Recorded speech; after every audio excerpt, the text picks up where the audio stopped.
এবার ঈদে মুক্তি পেয়েছে বনলতা সেন, যেটা পরিচালনা করেছেন মাসুদ হাসান উজ্জ্বল। বনলতা সেনের মূল থিম হলো খোঁজ দ্য সার্চ।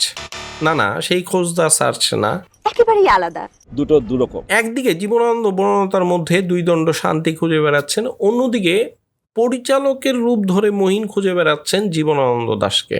এই সিনেমাটাকে আমি বলবো একটা পোয়েট্রিক ড্রামা। এটা জীবনানন্দ দাশের কোনো বায়োপিক না, এমনকি এটা ফিকশনও না। এটা জীবনানন্দ দাশের কবিতার একটা সিনেমাটিক ইন্টারপ্রিটেশন।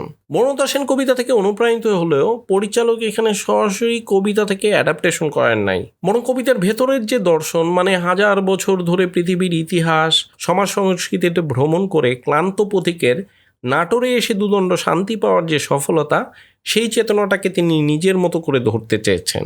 সেই বিদিশা সাবশ্রীর মহাকাল থেকে বর্তমানে একদম লোকাল নাটোরের বনলতা সেন সেখানে এসে শান্তি, তাও দুদণ্ড মাত্র। এটা একটা জার্নি।